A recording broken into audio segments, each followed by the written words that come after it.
आज शरद पूर्णिमा है, तो भगवत रास रस का कथन श्रवण करके अपने हृदय को प्रेमामृत सिंधु में डुबोते हैं। श्री सच्चिदानंद परब्रह्म परमात्मा भगवान श्री कृष्ण का ये एकांतिक प्रेम रस है। इतने सुंदर श्री भगवान है, जो देखे वो लुभायमान हो जाए। हमारे प्रभु श्री लालजू महाराज तो अत्यंत सुंदर है। जो नवनिवृत्त निकुंज में विराजमान है, वो जब अवतार लेते हैं तो इतने सुंदर कि बड़े बड़े मुनियों के, योगींद्रों के मन को मोहित करके इस स्थिति में पहुंचा देते हैं कि उनको बोलना होता है, कृष्णात् परम किमपि तत्व महम न जाने। श्री कृष्ण से बढ़कर कोई परम तत्व है ये मैं नहीं जानता। जो परब्रह्म परमात्म तत्व में स्थित आत्मज्ञानी तत्वबोध संपन्न महापुरुष, उनके भी चित्त को बलात् आकर्षित करके अपने दासत्व से युक्त कर लेना, ये श्री कृष्ण रूप माधुरी की झलक है। परमहंस शिरोमणि श्री सुखदेव जी महाराज जो इतने वैरागी हैं कि मुड़ कर नहीं देखा भगवान श्री कृष्ण द्वैपायन व्यासदेव जी को भी, वही जब श्री कृष्ण रूप माधुरी सुनते हैं तो 18,000 श्लोक कंठस्थ करते हैं भगवान की लीला से युक्त।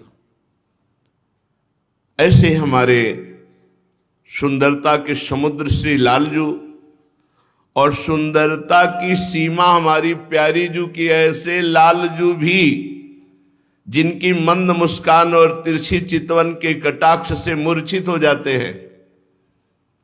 वेणु करान्निपतिता स्खलितम शिखंडम भ्रष्टम चपीत वसनम ब्रजराज शूनो यस्या कटाक्ष सर्पात विमूर्छितस्य ताम राधिकाम परिचरामि कदा रसेन। ऐसे रस सिंधु श्री लालजू को एक अपने कटाक्ष मात्र से मूर्छित कर दे, ऐसी प्यारी जू, ऐसी प्यारी जू और प्यारे जू, और ऐसी उनकी सखियां लक्ष्मी कोटि विलक्ष लक्षण लसल लीला किशोरी सतई राधाध्यम ब्रजमंडलेति मधुरम राधाभिधानम परम। करोड़ करोड़ लक्ष्मियों को मूर्छित कर दे ऐसी श्री जी की दासियां, इनका रास नवनिवृत्त निकुंज में, और गोपी जनों के साथ मध्य में राधा कृष्ण, इनका रास ब्रजमंडल में। ये मुनिमन मोहन, मदन मनमोहन, सुमन मनमोहन श्री लालजू महाराज अपने निज प्रेमी जनों को, जो कांता भाव से युक्त गोपी जन है और जो सहचरी भाव से युक्त महान रसिक जन है, इनको रास रस का रसास्वादन कराते हैं। ये रास है क्या, इस पर चर्चा करेंगे। पहले प्रारंभ करते महाप्रभु हरिवंश चंद्रजू के द्वारा गाए गए एक महान रसमय पद से। मोहन मदन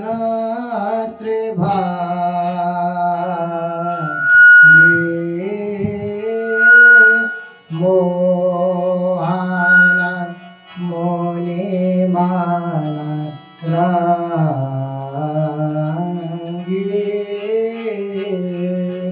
मोहन मदन त्रिभागी,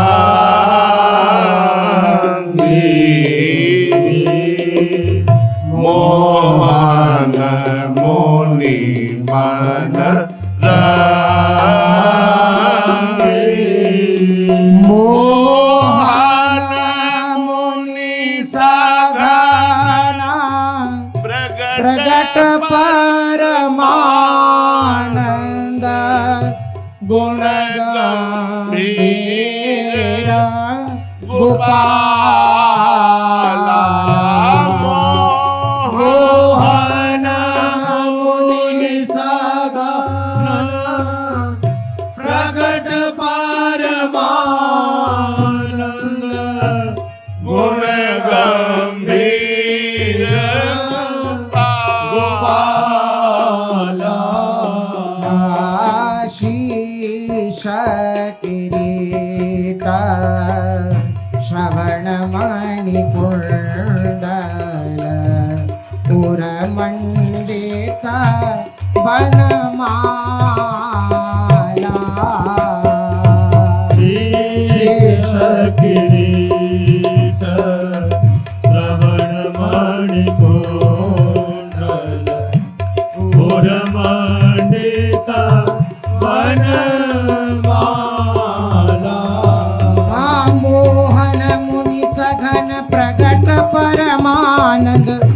गंभीर गोपाला शीश किरीट श्रवण मणि कुंडल उर्मंडित बनमाला मोहन मुनि सघन एरी हा हो मोहन मुनि सघन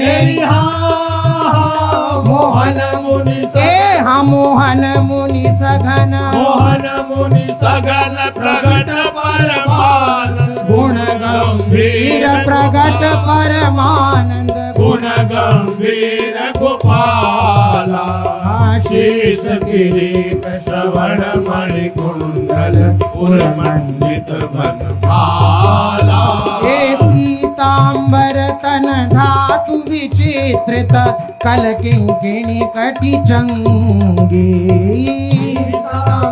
हेरी हा हो पीतांबर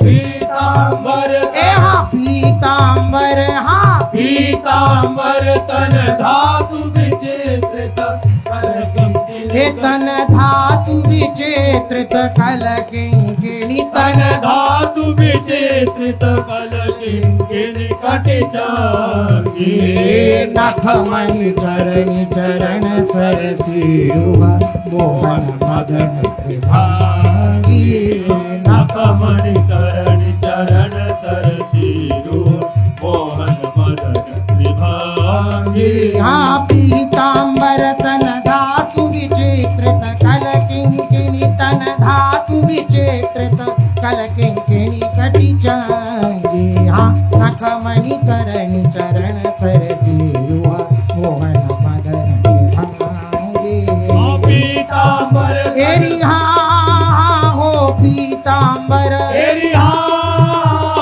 पीतांबर हा पीतांबर हा पीतांबर तन धातु विचित्रित कल किंकिणी तन धातु विचित्रित कल किंकिणी कटि चंगी नखमणि करणि चरण सरसीरु मोहन मदन त्रिभांगी नखमणि करणि चरण सरसीरुह मोहन मदन त्रिभंगी। परम पावन महामहिम श्री यमुना जी का पावन पुलिन है। समीपस्थ कुंज निकुंजों से शीतल मंद सुगंध वायु प्रवाहित हो रही है। मानो यमुना जी ने अपने कर कमल से बालुका का रास मंडल निर्माण किया हो। ऐसे सुंदर रास मंडल में ऊपर से कपूर का चूर्ण करके बिछाया गया है और पुष्पों के पराग से उस मंडल को आच्छादित किया गया है, क्योंकि अति सुकुमारी लाडली और सुकुमार किशोर लाडलू और समस्त सुकुमारी ब्रजगोपियां या सहचरियां, इनके मध्य में रास होना है। इसलिए रास मंडल की अद्भुत रचना हुई है। श्री यमुना रस रानी प्रियाजू की नित्य सहचरी हैं और संपूर्ण वृंदावन शरद की चांदनी से छिटक करके ऐसे सुशोभित हो रहा है, अनिर्वचनीय। क्योंकि आज ये जो चंद्रमा भी उदित हुआ है, प्राकृत चंद्रमा नहीं है। हमारे नवनिवृत्त निकुंज में चंद्रा सखी प्रकाशित हो रही। धाम में सूर्य और चंद्र का प्रवेश नहीं है। न तद्भासते सूर्यो न शशांको न पावकः यद गत्वा न निवर्तन्ते तद्धाम परमं मम। परम धाम वृंदा विपिन में सूर्य चंद्र का प्रवेश नहीं। दिव्य वृंदावन में चंद्रा सखी प्रकाशित हो रही। संपूर्ण वृंदावन श्वेत वर्ण हो रहा है। श्री लालजू महाराज वैसे ही सुंदरता के समुद्र है महाराज। जब ब्रजगोपियों की दृष्टि में इनकी झलक आती है तो ऐसी प्रेम समाधि में डूब जाते हैं कि बड़े बड़े समाधिस्थ महापुरुष भी ब्रजगोपियों की चरण धूलि माथे पे धारण करना चाहते हैं। ऐसी उच्च अवस्था इनकी रूप माधुरी से होती है। जो समाधि में बड़े बड़े महापुरुष सुख प्राप्त नहीं करते, गोपी जन एक झलक में प्राप्त कर लेती। इसलिए गोपी प्रेम की ध्वजा। और जिन गोपी जनों को ये सौभाग्य प्राप्त होता है, वो गोपी जन कहां से प्राप्त करती हैं? बोले यद पाद पद्म नक्षत्र मणि छटाया विस्फूर्जितम किमपि गोपवधु स्वदर्शी। पूर्णानुराग रस सागर सार मूर्ति साराधिका मई कदापि कृपाम करोति। हमारी लाडली जू के नखमणि कांति का प्रकाश गोपियों के हृदय में पड़ा तो गोपी प्रेम की ध्वजा हो गई। लाडली जू की चरण रज गोपियों के माथे पे तो लाल जू महाराज को रिझाने की सामर्थ्य आ गई। आधाय मूर्धन यदा पुरदार गोप्या काम्यम पदम प्रिगुणैरपि पिच्छमौले भावोत्सवेन भजताम रस कामधेनुम तम राधिका चरण रेणु महम स्मरामि। कैसे हैं हमारे श्री लालजू महाराज? रास मंडल में श्री लालजू महाराज विराजमान हैं, परम सुख प्रदान करने के लिए, अमृतमयी प्रेममयी रास रस की वर्षा करने के लिए। मोहन मदन त्रिभंगी, ये लालजू महाराज 3 जगह से टेढ़े होकर विराजमान है, क्योंकि रसमूल मुरलिका का भार है। अधरों पे वंशी विराजमान है, ग्रीवा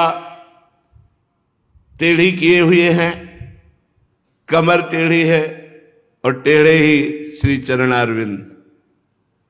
ललित त्रिभंगी, बड़ी अद्भुत मुद्रा, कोई नहीं बचा जिसको मोहित न कर ले।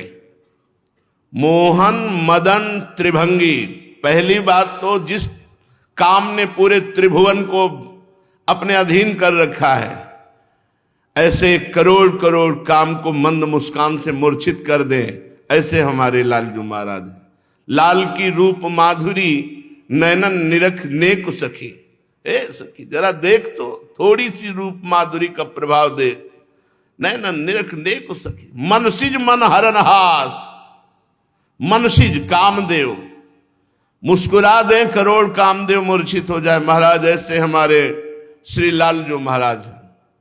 सांवरो सुकुमार रास, नख सिख अंगन उमगी सौभग सीवन। सुंदरता की सीमा जैसे प्यारी जू तो सुंदरता के सागर श्री लालजू महाराज। ब्रज गोपियां आपस में बात करती हैं, ए सखी चलो री आज ब्रजराज मुख निरखिए, जगत की लाज सो काज नहीं सरे वो। अब ये लज्जा लेके क्या बैठे रहना, कौन क्या कहेगा।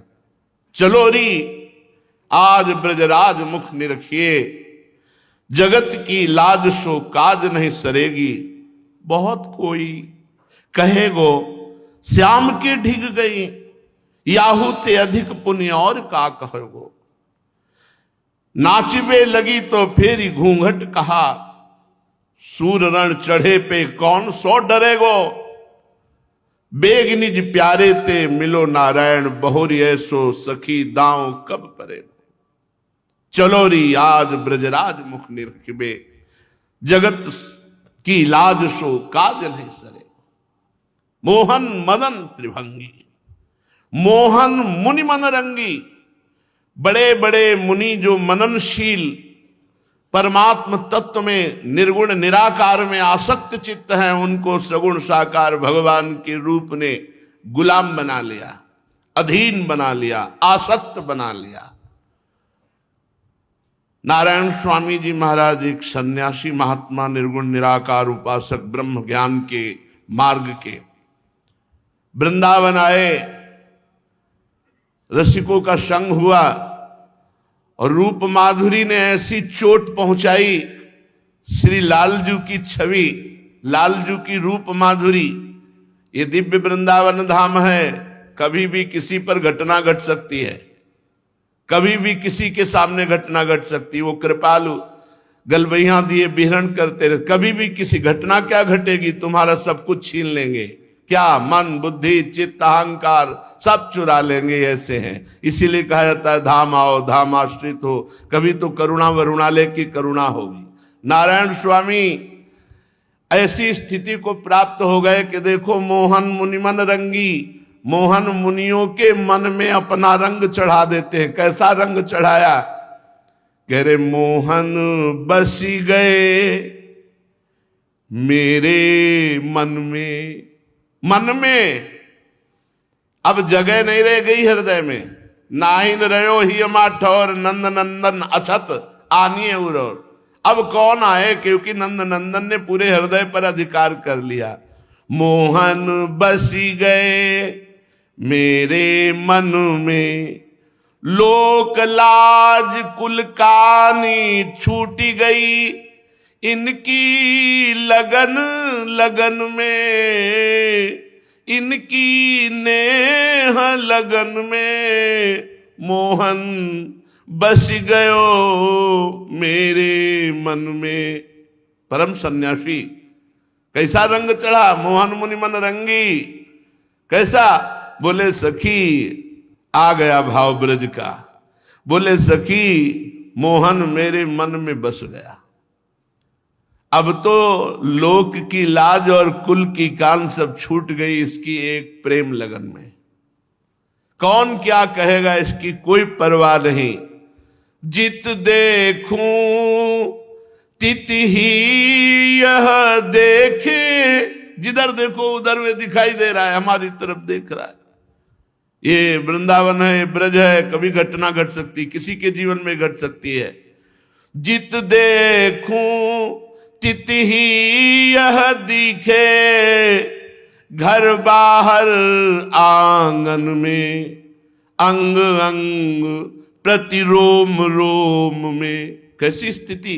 अंग अंग प्रति रोम रोम में, छाए रहे सब तन में, मोहन बस गए मेरे मन में।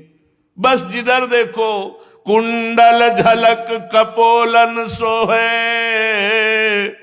बाजू बंद भुजन में, कंकन कलित ललित मणिमाला, नूपुर ध्वनि चरणन में। जिधर देखो मंद मंद मुस्कुराता हुआ, कानों में कुंडल, कुंडलों की झलकन कपोल पर पड़ रही है, सुंदर बाजूबंद और कंकण और ललित मणिमाला और बनमाला, नूपुरों की ध्वनि श्री चरणों से हो रही है।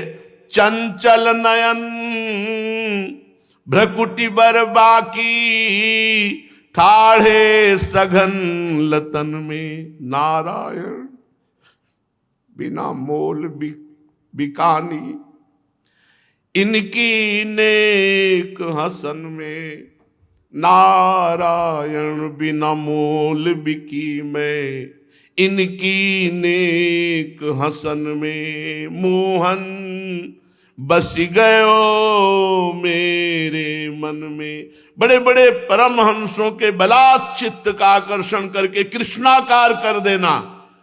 मोहन मुनि मन रंगी, भगवान शंकर से लेकर के बड़े बड़े महापुरुषों को, भगवान शंकर भी जो शंकर सहज स्वरूप संभारा, लाग समाधि अखंड पारा, वो भी चुनरी ओढ़ करके जटाओं को छुपा कर बिंदी लगा करके और गोपी रूप में गोपीसुर होकर के भगवान श्री कृष्ण के रास रस में प्रवेश पाए। अद्भुत मोहन मदन त्रिभंगी, मोहन मुनि मन रंगी। मोहन मुनि सघन प्रगट परमानंद, गुण गंभीर गोपाला। कैसे हमारे श्री लालजू महाराज मुनियों के हृदय में प्रेम उत्पन्न करने वाले, परमानंद स्वरूप, नृत्य संगीत आदि समस्त गुणों के समुद्र, कोई थाह न पावे, गुणों के सागर।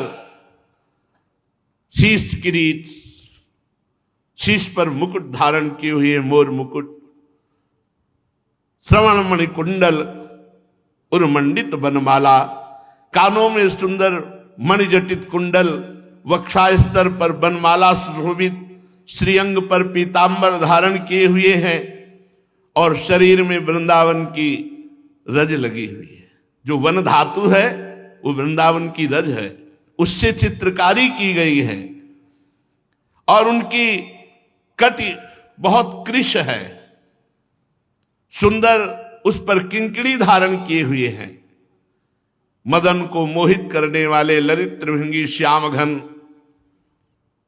बड़े ही सुंदर चरणारविंद जिनके हैं और उन चरणों की नखमणियों से सूर्य के समान प्रकाश प्रकट हो रहा है।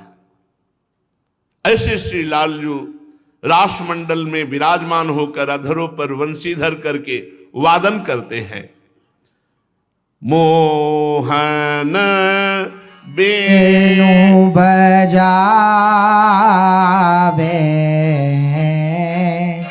इहरव नारी बुलावे मोहन वेणु बजावे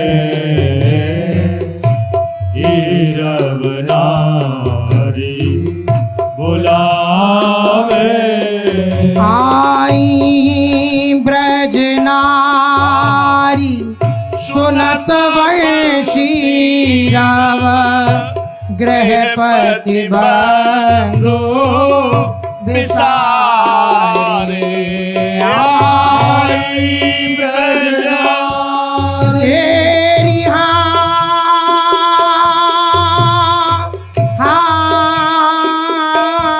हो आई ब्रज नारी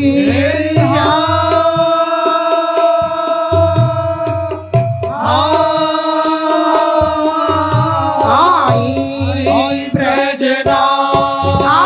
आई ब्रज नारी आई नारी सुनत वंशी रव गृहपति बंधु सुनत वंशी राव गृहपति बंधु सुनत वंशी गृहपति बंधु विसारे दर्शन मदन गोपाल मनोहर मन सिजता निवारे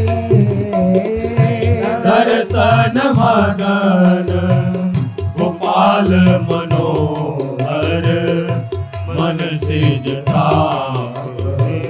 निवारे ये आई ब्रज नारी सुनत वंशी रव गृहपति बंधु सुनत वंशी रव गृहपति बंधु विसारे दर्शन मदन गोपाल मनोहर मन सिजताप निवारे आई ब्रज नारी तेरी हो आई ब्रज नारी आई ब्रज आई ब्रज नारी आई ब्रज नारी सुनत वंशी रव गृहपति बंधु सुनत वंशी रव गृहपति बंधु विसारे दर्शन मदन गोपाल मनोहर मन सिजताप निवारे तेरी हर्षित बदन बंक अवलोकन सरस मधुर धुनि गावे हर्षित बदन तेरी हो हर्षित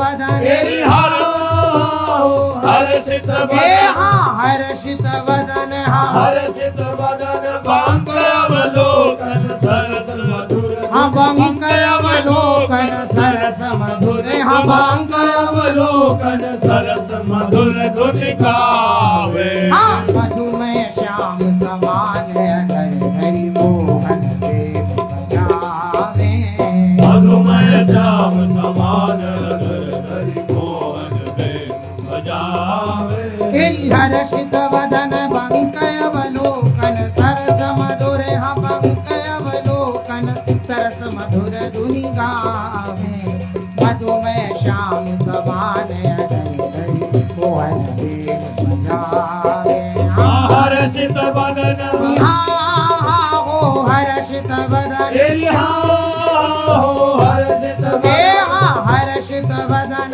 हर्षित बदन बंक अवलोकन सरस मधुर बंक अवलोकन सरस मधुर धुनि गावे मधुमय श्याम समान हरि मोहन देव बजावे जो ही श्री लालजू ने अपने अधरों पे बंसी विराजमान करके क्लीम शब्द का ये महाप्रेम मंत्र का बीज मंत्र है, जे ही उच्चारण किया तो इसका दो प्रभाव हुआ।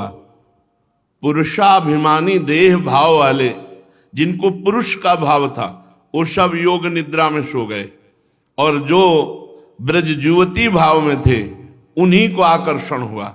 एक भी गोप नहीं उठा, एक भी गोप वंशी ध्वनि सुनकर लालजू के पास नहीं गया। पूरे शास्त्रों में पढ़ के देख लीजिए, क्लीम का जो ही उच्चारण किया, ऐसा ये महाबीज मंत्र प्रेम का है कि जितने पुरुषत्व भाव के थे सब सो गए, योग निद्रा में हो गए, और जितने सब वनिता भाव में कामता भाव वाले थे वो सब लालजू के समीप पहुंच रहे थे। इसलिए कि सब ऋषि मुनि हैं, ये कोई नारी नहीं है।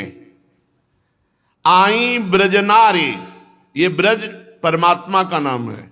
ब्रज का अर्थ होता है व्यापक, व्यापक है परमात्मा, और ब्रजनारी जो परमात्मा भाव को प्राप्त हुई, कांता भाव युक्त ब्रज गोपी, ये कोई ना पुरुष है ना स्त्री है।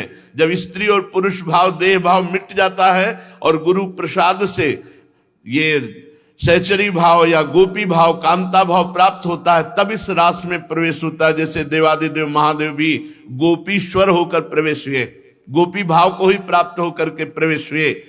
जे ही अधरों पर वंशी धारण की, वंशी का बड़ा अद्भुत प्रभाव जगत में प्रकट हुआ। भगवान शंकर जो समाधिस्थ थे, समाधि भंग हो गई। विक्षिप्त को समाधिस्थ कर दे, समाधिस्थ को विक्षिप्त कर दे, ऐसी भगवान श्री कृष्ण की बंसी।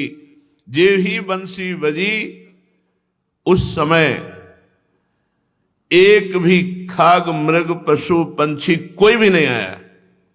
ये चमत्कार रास बंसी का। क्लीम शब्द का उच्चारण किया। अन्य समय बंसी बजती तो बड़ा प्रभाव बंसी का। गौएं चरना बंद कर देती, बछड़े दूध पीना बंद कर देते, वायु का प्रवाह बंद हो जाता, खगमृग, पशु पंछी मौन व्रत धारण करने वाले मुनियों की तरह समाधिस्थ हो जाते।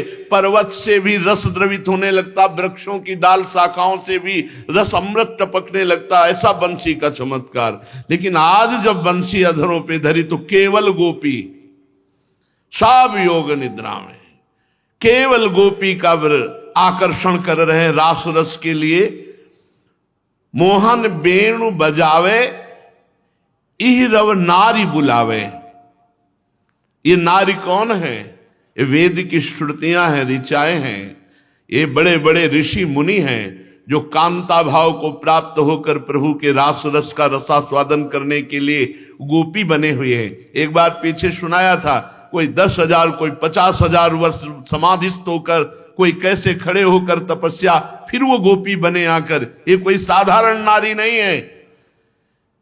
आई ब्रजनारी सुनत बंसी रो, गृहपति बंधु विशारे।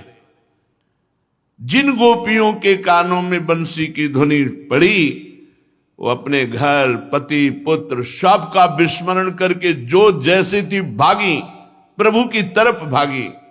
आई ब्रजनारी सुनत बंसीरो, गृहपति बंधु विसारे। विस्मरण, शरीर की भी शुद्ध नहीं है, और ये सब भगवत स्वरूप है, भगवत लीला के पात्र भगवत स्वरूप है। इनके देह प्राकृत नहीं है, ये सब चिदानंद लीला है। जब भगवान अवतरित होते हैं तो उनका परिकर भी पूरा अवतरित होता है।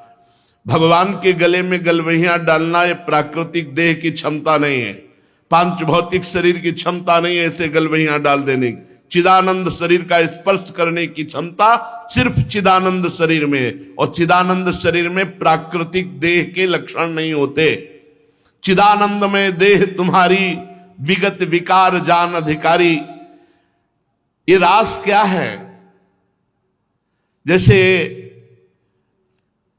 लोग रास शब्द का प्रयोग बहुत गंदे तरीके से करने लगे हैं, जो पाप का लक्षण है। मतलब बहुत गलत तरीके से शब्द का प्रयोग किया जाता है रास का। रास का मतलब समझते हो? रास शब्द का मूल भाव है रस। रस घन मोहन मूर्तिम, परमात्मा। रसो वैसा रसम हेवाम लब्ध्वा आनंदी भवत। वेद कहते हैं कि वो रस स्वरूप है। परमात्मा रस का रसास्वादन करना रास कहलाता है। यहां रास शब्द का प्रयोग कैसे किए करते हैं? जन साधारण जो पापात्मा जन हैं वो बहुत निंदनीय शब्दों का प्रयोग करते हैं। स्वयं भगवान श्री कृष्ण ही रस हैं। रसघन मोहन मूर्तिम विचित्र केलि महोत्सवोल्लसितम। उन्हीं का रसास्वादन करना ये रास है। रसो वैसा रसम ह्रेवायम लब्ध्वा आनंदी भवतु। ये रास क्रीड़ा परमात्मा के साथ रसमयी क्रीड़ा है। रस अनेक रसों में प्रकट होता है, अनंत अनंत रस का रसास्वादन होता है, पर वो होता एक ही परमात्मा है। दास्य रस, सख्य रस, वात्सल्य रस, कांता रस, सहचरी भाव का रस और भी जितने रस हैं परमात्म स्वरूप ही हैं। लेकिन ये जो रस है रास रस, ये और नहीं है, और रसों में नहीं है। सेवक स्वामी के साथ रास नहीं कर सकता, सखा सखा के साथ रास कहीं नहीं हुई। कांता भाव और सहचरी भाव दो में ये रास रस पाया गया। यहां आस्वाद्य आस्वादक, स्वाद लेने वाला स्वाद देने वाला एक ही है। गोपी कृष्णमय है, श्री कृष्ण तो श्री कृष्ण है ही, गोपी भी कृष्णमय है। उसका मन कृष्ण, उसकी बुद्धि कृष्ण, उसका चित्त कृष्ण, उसका अहम कृष्ण। लीला धाम और विभिन्न लीला के पात्र, लता भूमि सब चिदानंदमयी है। जहां चिदानंदमयी भूमि वृंदावन, जहां चिदानंदमय परिकर और जहां चिदानंद संगीत और जहां चिदानंदमय नृत्य और जहां चिदानंद नृत्य कर रहा है उसे कहते हैं रास। भगवान की दिव्य रास लीला भगवान के दिव्य वृंदावन धाम में निरंतर हो रही है, निरंतर हो रही है। रास भूमि है। भगवान की विशेष कृपा से इसी रास रस के प्रेमी रसिकों के संग करने वाले साधकों के हितार्थ, उनको जब दिव्य दृष्टि प्राप्त होती तब इस रास का दर्शन होता है।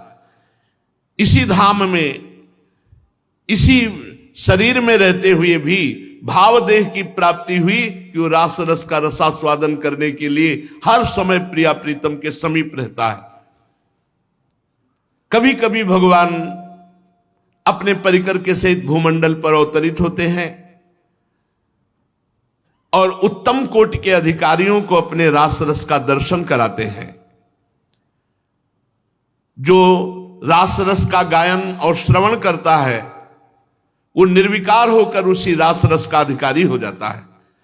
जिस रास पंचाध्यायी के पाठ का परिणाम श्री सुखदेव जी महाराज कह रहे हैं कि वो हृदय रोग से रहित हो जाएगा, उस काम रोग से रहित हो जाएगा, उसके हृदय में कभी काम वेदना जागृत नहीं होगी। रस स्वरूप भगवान, रस स्वरूप गोपियां या सहचरी, रसमय हरिवंश परम परमाक्षर श्री हरिवंश कृपा सदनम, रसमयी ये लीला हो रही है। परम रसमयी लीला, आनंदमयी लीला, जहां कृतकृत्यता का अनुभव होता है, पूर्णता का अनुभव होता है, ना कोई सोच ना कोई चाह, एकमात्र केवल प्रभु ही प्रभु। वंशी ध्वनि सुनकर गोपियों का आना और भगवान श्री राधा रमण के साथ रास करना, ये दिव्य चिदानंदमय लीला है। मानव का मस्तिष्क प्राकृतिक है, इसकी सोच केवल स्त्री पुरुष तक है। चिदानंद क्या है, क्या जानता है? मानव का मस्तिष्क ब्रह्मा के द्वारा रचा हुआ केवल प्राकृतिक है, उसकी सोच केवल प्राकृतिक है, स्त्री पुरुष तक सीमित है, वो चिदानंद को नहीं जान सकता। इसलिए गोस्वामी जी ने लिखा है, चिदानंदमय देह तुम्हारी विगत विकार जान अधिकारी। अंतर्दृष्टि खुली नहीं, प्रेम नेत्र। तो बाह्य दृष्टि से इस कलयुग में भगवान की दिव्य लीलाओं की बातें बहुत नीचे स्तर से की जाती है, नीचे स्तर से, गानों में, इधर उधर में, फिल्मी स्टाइलों में रास शब्द का प्रयोग किया जाता है। रास शब्द का मतलब समझते हो? रास का अर्थ है रस, रस का स्वरूप है परमात्मा, परमात्मा का रस स्वरूप है श्री कृष्ण। रसघन मोहन मूर्तिम। श्री कृष्ण मिलन को रास कहते हैं, श्री कृष्ण रसास्वादन को रास कहते हैं, कामता भाव, सहचरी भाव।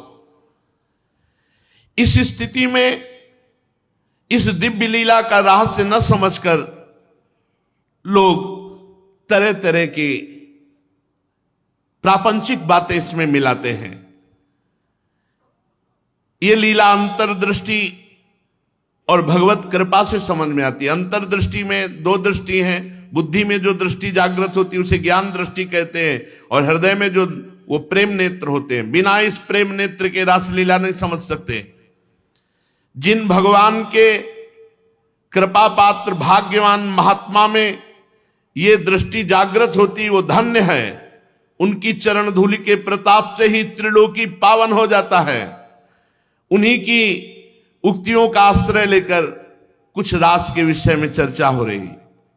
ये पहले समझ लेना चाहिए कि भगवान का श्री विग्रह पांच भौतिक नहीं है, चिदानंद है। सच्चिदानंद रूपाय विश्वोत्पत्त्यादि हेतवे तापत्रय विनाशाय श्री कृष्णाय वयम नुमः। भगवान कैसे? सच्चित आनंद, और अपना शरीर कैसा? पंचभूत वाला, मलमूत्र बनाने वाला, दुर्गंध युक्त, काम क्रोध लोभ मोह मद मत्सर से आसक्त ऐसा शरीर। अब इस मस्तिष्क से आप उस चिदानंद को कैसे समझेंगे? भगवान का शरीर पहले समझिए जड़ चैतन्य भेद वाला नहीं है। जैसे अपनी आत्मा चैतन्य है, शरीर जड़ है। भगवान आत्मस्वरूप है, चिदानंदमय है। उस देह में ना रक्त है, ना वीर्य है, ना ये लौकिक अंग है, ना लौकिक वासना है। वो चिदानंदमय है। भगवान के श्री अंग में स्त्री पुरुष जनित चिन्ह नहीं है, वो चिदानंद है। जड़ की सत्ता केवल इस मृत्यु लोक में जीव की दृष्टि से ये स्त्री पुरुष का, देवताओं का भी दिव्य है शरीर। तुम्हारी तरह जड़ नहीं है, दुर्गंध युक्त नहीं, मलमूत्र बनाने वाला नहीं है। फिर वो तो प्राकृतिक ही तो है, देव शरीर भी। भगवान चिदानंद श्री विग्रह। देह और देही, आत्मा और शरीर, ये भेद नहीं भगवान के श्री अंग में। भगवान का शरीर प्राकृतिक नहीं है, प्राकृतिक और अप्राकृतिक दोनों से परे है। चिन्मय, सब कुछ चिन्मय, चिद विलास भगवान। अब कैसे समझोगे चिन्मय और चिद विलास? इसलिए इतना तुम समझ लो कि तुम्हारी रचना माया से हुई है शरीर की, तुम्हारा मस्तिष्क मायामय है।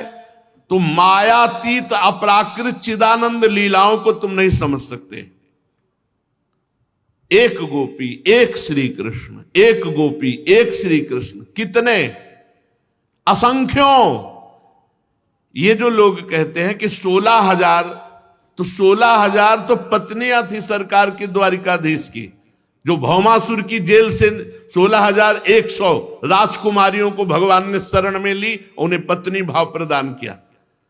ये 16,100 वो राजकुमारियां जिसको भौमासुर बलात् जबरदस्ती जेल में ला ला कर नाग कुमारियां, देव कुमारियां, अन्य राजकुमारियों को बंदी बनाए हुए था, उनको भगवान ने स्वीकार। और 8 पटरानियां, 16,108 द्वारिकाधीश की पर गोपी जूथ की जूथ, अगणित अगणित। श्री ध्रुवदास जी ने लिखा है कि कोई रजकण गिन सकता है, बूंद कण गिन सकता है, लेकिन सखियों की कितनी संख्या गिन नहीं सकते। ये भगवान एक गोपी एक श्री कृष्ण, एक गोपी एक, हर गोपी के बाहु में श्री कृष्ण। ये परमात्मा विलास हो रहा है, कोई लौकिक हो रहा है। श्री कृष्ण कोई पुरुष है, गोपी कोई स्त्री है। तो तुम्हारा जड़ राज्य का मस्तिष्क भगवान की चिदानंदमय लीला में जड़ता का ही चिंतन करता है। जड़ राज्य का मस्तिष्क भगवान की अपराकृत लीला के विषय में विचार करने का अधिकार ही नहीं रखता।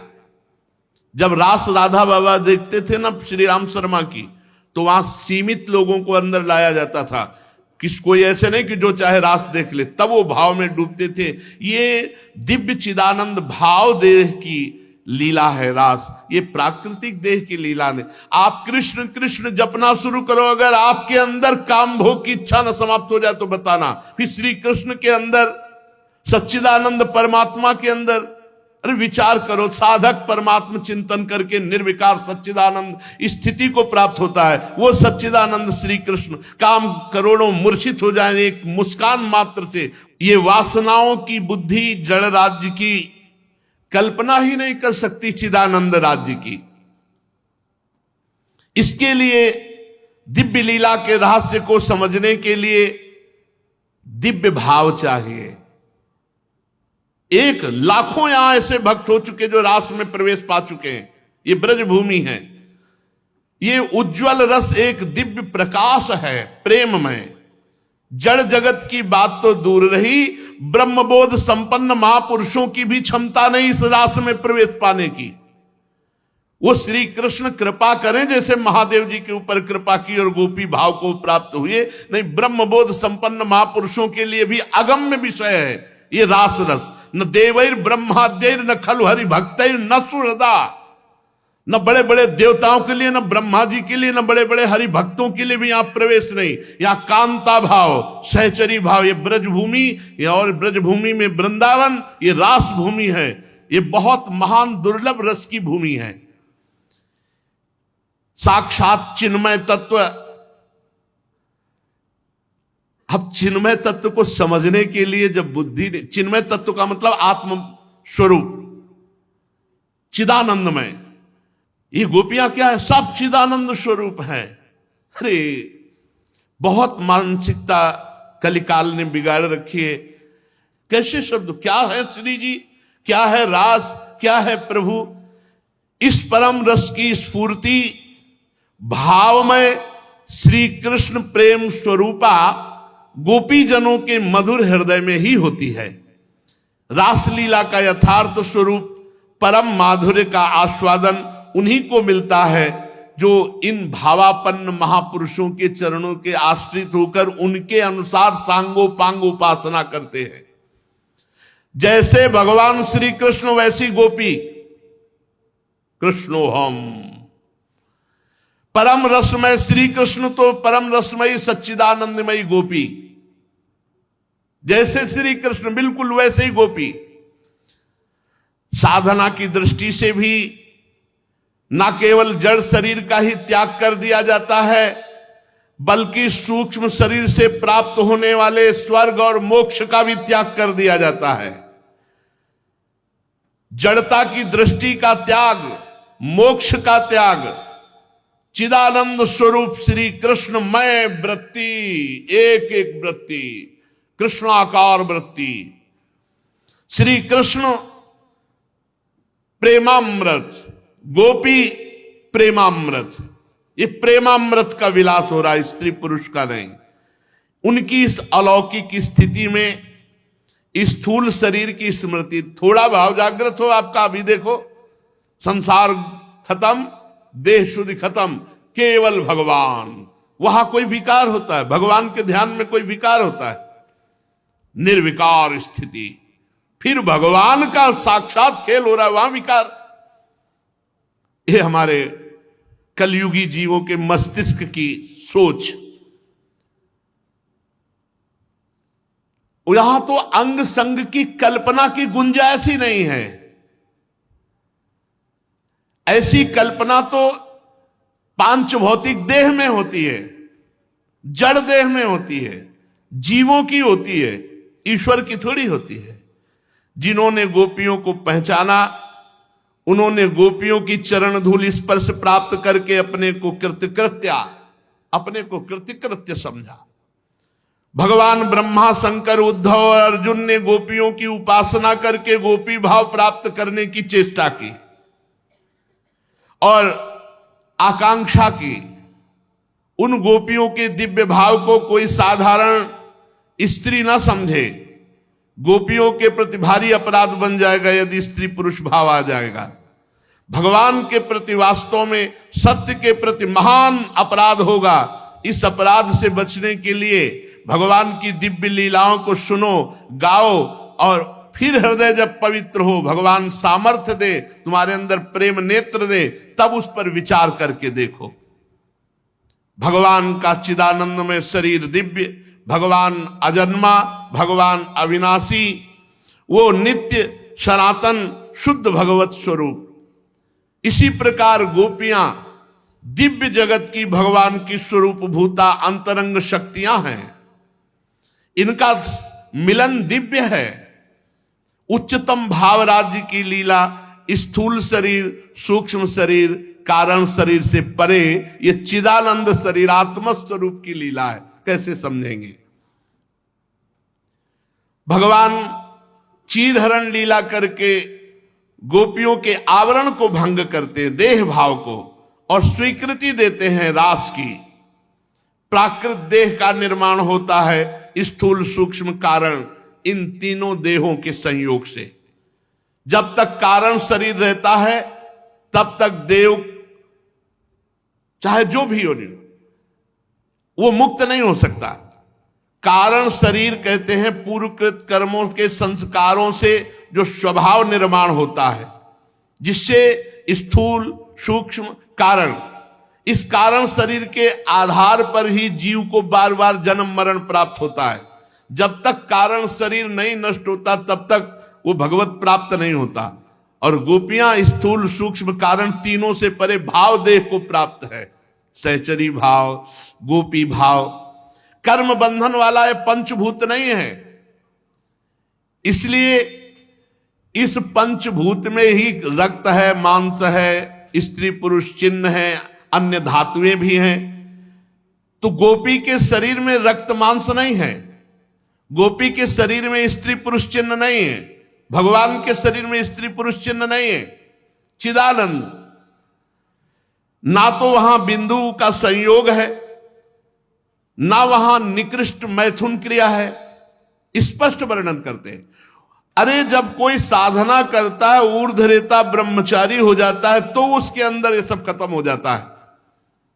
ना तो उसके अंदर काम का कभी संकल्प होता है, ना उसका कभी वीर्य अधोगामी होता है, ना कभी वो किसी भी तरह से सहवास, ऊर्ध्वरेता ब्रह्मचारी जो हो जाता है। फिर ये सब भगवान को इन साधनों के द्वारा प्राप्त करते हैं और भगवान चिदानंद में है। कैसे वहां ऐसी कल्पना हो सकती है? नाभि, हृदय, कंठ, कर्ण, नेत्र, सिर, मस्तक, भगवान के जो है इनके स्पर्श मात्र से भगवान, जैसे भगवान के पुत्र हुए हैं द्वारिकाधीश के, हर रानी से पुत्र हुए, तो कोई सहवास से थोड़ी हुए। भगवान कंठ का स्पर्श कर दिए, सर का स्पर्श कर दिए, हृदय का स्पर्श कर दिए। अरे जिनके संकल्प से अनंत ब्रह्मांड एक सेकंड में बन गए, उनके लिए जो भगवान के पुत्रों का प्रादुर्भाव, वो कभी ऐसा ना समझे कि भगवान स्त्री पुरुष जैसा सहवास किए और फिर गर्भ हो गए। इसमें लिखा है नाभि, हृदय, कंठ, कर्ण, नेत्र, सिर, इनके स्पर्श से, संकल्प मात्र से संतान की प्राप्ति भगवान ने कराई। कोई भगवान वहां सहवास थोड़ी किए कि द्वारिकाधीश के रूप में जब, तो भगवान वो चिन्ह ही नहीं, वो वस्तु ही नहीं है। भगवान चिदानंद में संकल्प मात्र से प्रकट होते हैं। भगवान के जितने परिवार के सदस्य होते हैं, भगवान दृष्टि मात्र से, अरे सर्व सामर्थ्यशाली प्रभु, दृष्टि, संकल्प, भगवान बिना देखे संकल्प मात्र से, अरे अनंत ब्रह्मांड प्रकट कर दिए, तो 1000-2000 पुत्र प्रकट करने में क्या बात है। भगवान की बात जाने दो, जब योगी योग में परिपक्व हो जाता है तो उसका शरीर इतना पवित्र हो जाता है कि हवा में उड़े, अभी ब्रह्मलोक पहुंच जाए, अभी जिस लोक में चाहे पहुंच जाए, पत्थर में प्रवेश कर जाए, ऐसा तो, पर वो योग निर्माण शरीर है। और भगवान तो योगिंद्रों मुनिंद्रों के गुरु है, उनमें ये मलिनता कहां? पर खोपड़ी अपनी मलिन है ना, तो वही सोच है।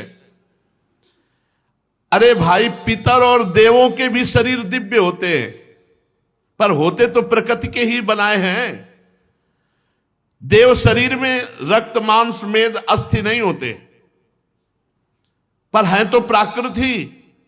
फिर भगवान के शरीर में तो रक्त मांस अस्थि और वीर्य आदि होने की संभावना नहीं, वो तो चिदानंदमय देह है।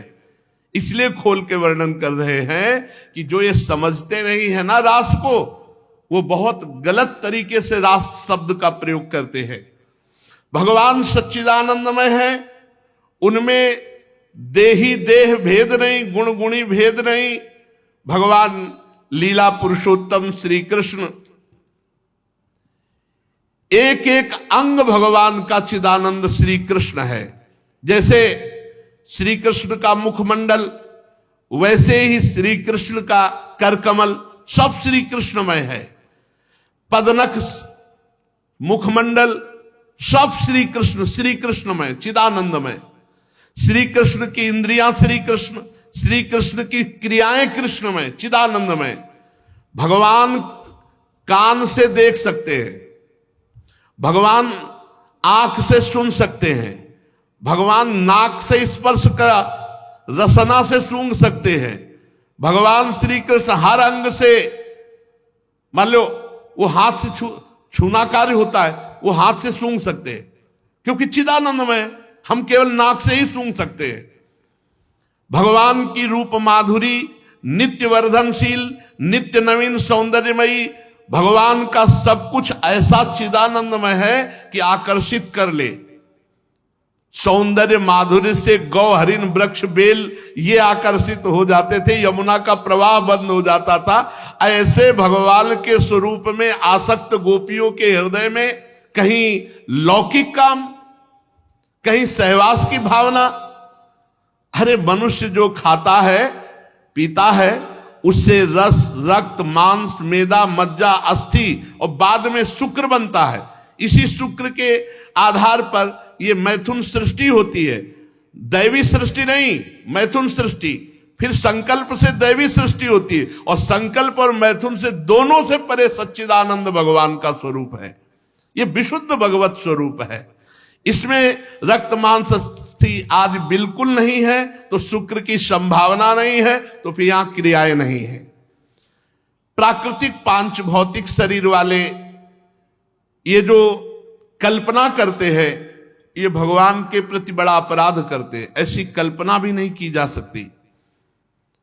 भगवान अखंड है, शरीर खंडित है। एक बार एक कथा सुनाई थी, याद हो आपको।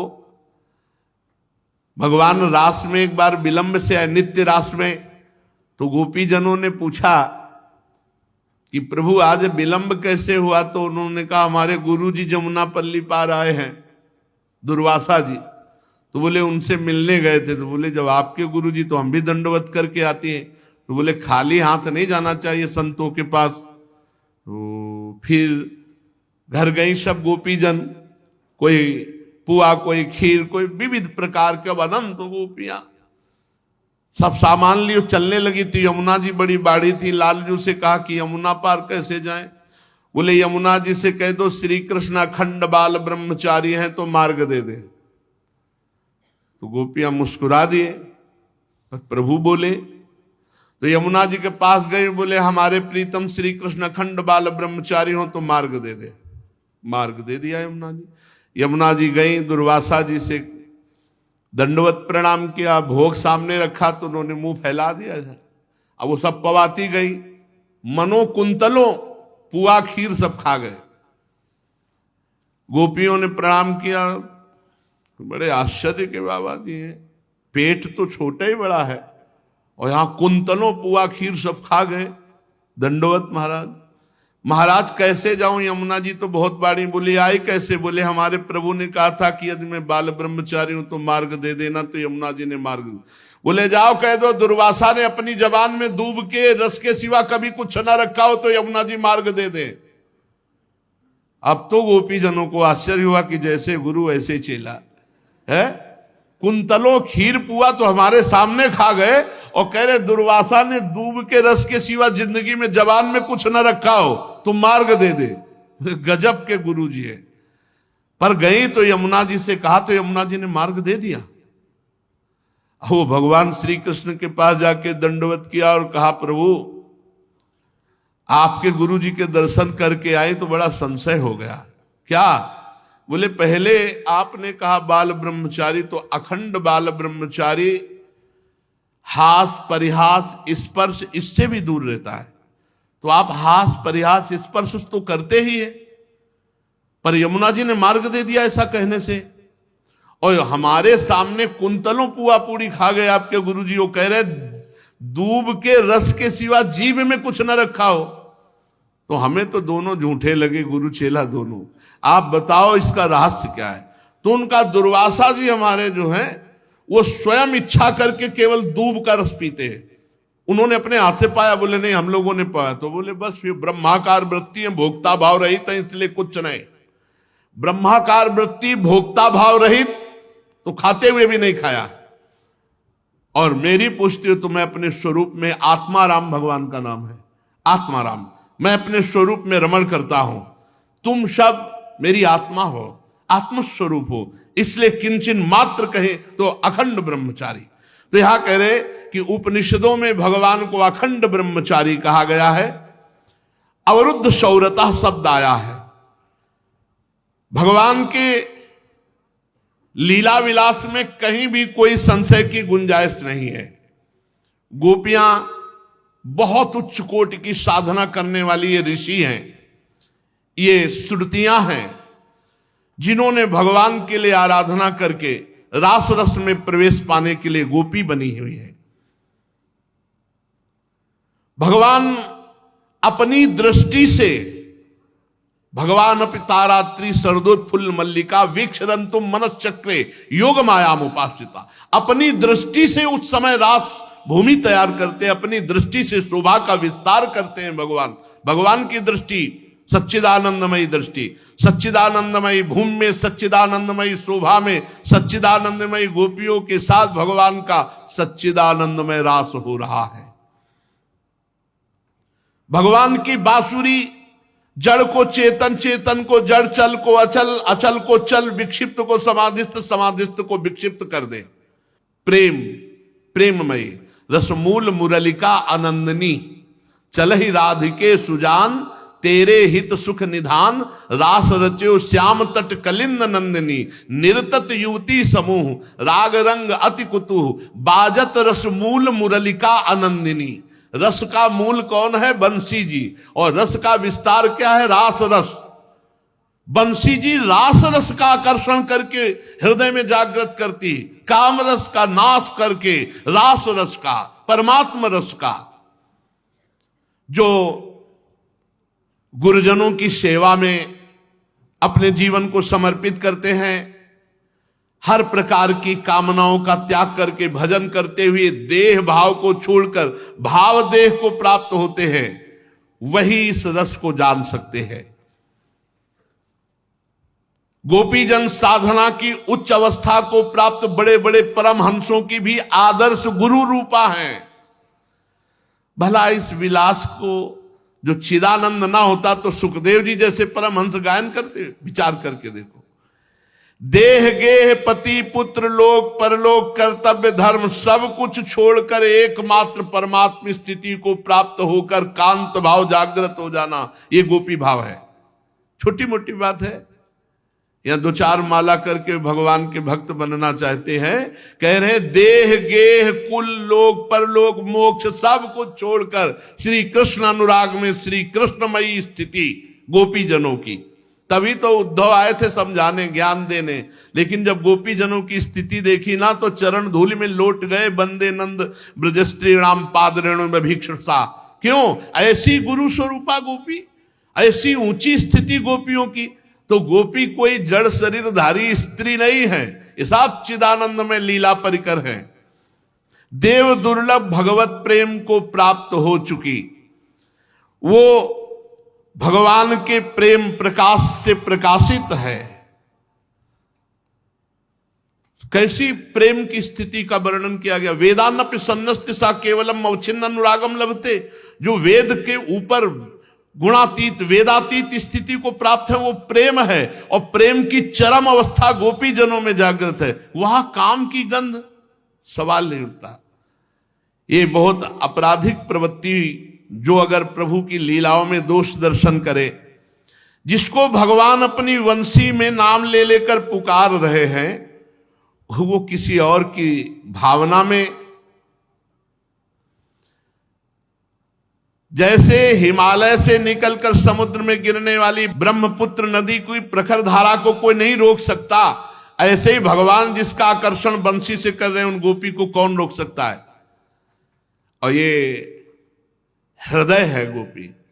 जब कृष्णाकार हृदय हो जाता है तब गोपी भाव। और इससे भी आगे की बात है, जब प्रिया प्रीतम में हो जाता है हृदय प्रियाजू की ठसक से, तब सहचरी भाव की जागृत होती है। तो ये जो रास रस है, इसे सांसारिक भाव में स्त्री पुरुष का विलास ना देखकर भगवान की चिदानंदमयी लीला और ये मान करके हमारी खोपड़ी के आगे की बात है। हम ब्रह्मा की रची हुई खोपड़ी वाले हैं। हम जितना जान सकते हो ब्रह्मा की रचना जान सकते हैं, बहुत से बहुत, लेकिन जिसने ब्रह्मा की खोपड़ी को रचा वो श्री कृष्ण, और वो श्री कृष्ण का प्रेम विलास हमारी खोपड़ी में आ जाए, वही कृपा करे।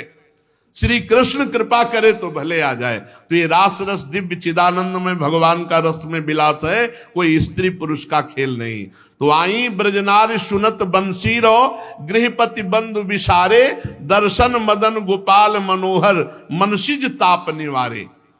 श्री मदन मोहन श्री लालजू महाराज का बंसी रो सुनकर समस्त ब्रज गोपियां आई। कैसे आई? देह विस्मरण, घर विस्मरण, पति विस्मरण, पुत्र विस्मरण, लोक विस्मरण, परलोक विस्मरण, निकट सब खिंची हुई मंत्र मुग्ध सामने उनके प्रीतम मदन गोपाल को देखते ही हृदय परम शीतलता को प्राप्त हुआ। दर्शन करते ही उनके हृदय की प्रेम पीड़ा शांत हुई। अब श्री मदन गोपाल की विलास भंगियों का वर्णन कहते हैं कि कैसे विराजमान है, हर्षित मुख, चितवन कैसी, बाकी सरस मधुर ध्वनि से वंशी नाद कर रहे हैं। ऐसे अमृत में श्री कृष्ण के अमृत में अधरों में विराजमान बंसी अमृतमयी नाद कर रही है और गोपी जन उनका दर्शन कर रही। अब आगे शुरू हुआ रास रस। आस रचो बन माही, विमल कलप तरु छाही। रास रचो बन माही, विमल कलप तरु छाही। विमल कलप तरु तीर सुपेशल, शरद रैन वर चंदा। विमल कलप तेरी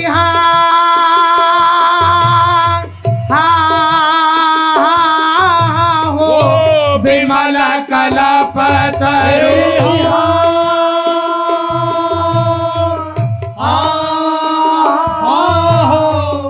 विमल कलप विमल कलप तरु, विमल कलप तरु तीर सुपेशल, शरद रैन वर चंदा। यहाँ शीतल मंद सुगंध पवन बहे, ताहा खेलत नंदन दास।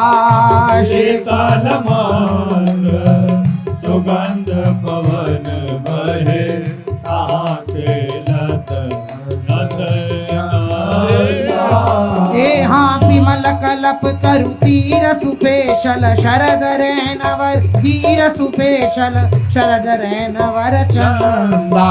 शीतल मंद सुगंध पवन बहे, ताहा खेलत नंदन दास। विमल कलप हाँ हो विमल कलप तरु, विमल कलप हाँ विमल कलप तरु, विमल कलप तरु तीर सुपेशल, शरद रैनवर तीर सुपेशल, शरद रैनवर चंदा।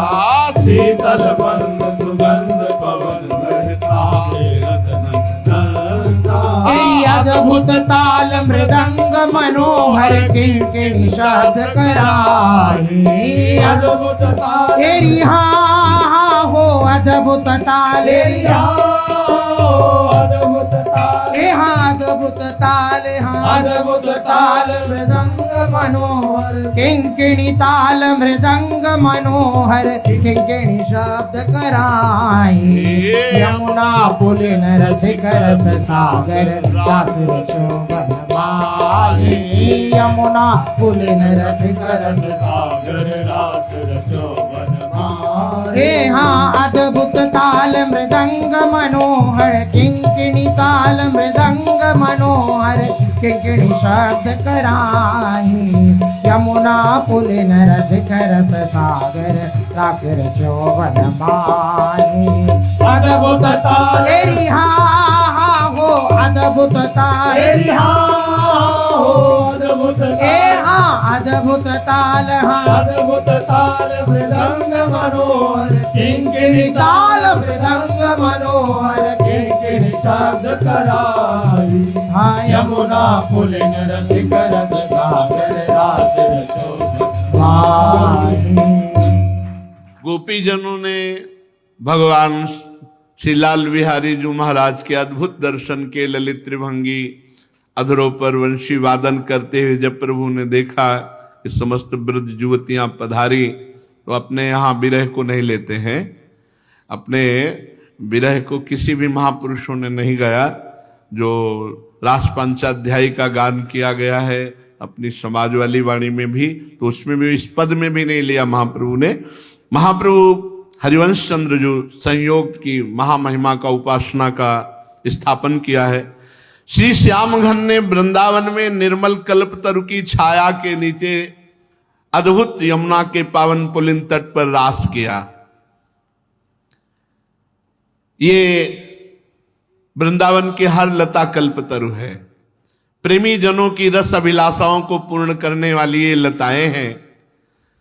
वैसे तो कल्प तरु तुलना में ही नहीं आता, वृंदावन की लता समकोटि कल्प तरुणाएं। तो निर्मल कल्प तरु की सुकोमल बालुका पर